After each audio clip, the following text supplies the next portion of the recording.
My next guest is a radio host and author of multiple bestsellers, including a recent biography of Martin Luther.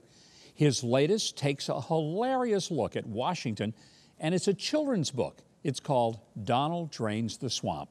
Welcome back to the show, Eric Metaxas. I love being here, thank you. You know, it's so funny because typically I'm reading stuff from you and it's about Martin Luther and it's about Dietrich Bonhoeffer, and now you've done this children's book about Donald Trump draining the swamp. So how did the children's book come about after all these very serious biopics that you've done? Well, no joke, I've written 30 children's books over the years, and I've written a lot of humor. And once the president got elected, I said, you know what? This guy is kind of a folk hero. He's larger than life. I ought to do a kid's book with my friend Tim Raglan, because he's the greatest illustrator in the world. And it is as funny as anything I've ever done because, you know, it's kind of based on a true story.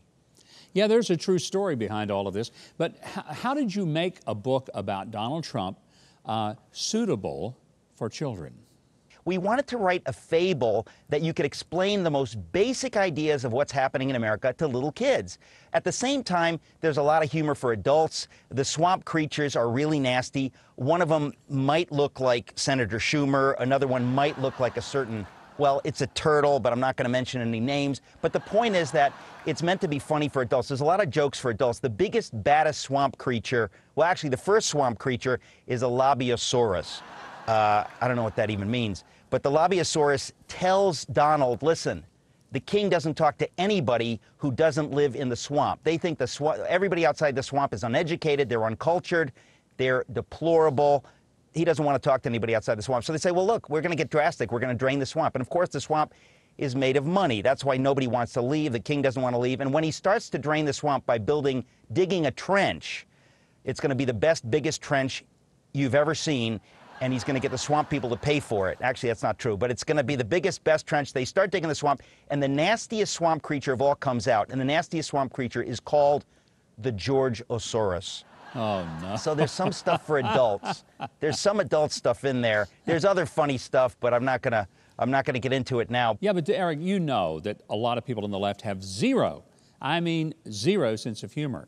Will they get the joke, or will they be offended and march all over your neighborhood and come to your restaurant table and put their hands in your food? Right, let them try. I have to say that if your friend has any sense of humor, you know, but they don't love Trump, it's a good gift. If they have no sense of humor, make sure you get them 2 copies, preferably signed by the author. Well, Eric Metaxas' new book is a great way to teach your kids about how Washington works or doesn't. And it's a clever and funny gift for adults. You can find Donald Drains the Swamp and all of his other best-selling books, videos, and more at ericmetaxas.com.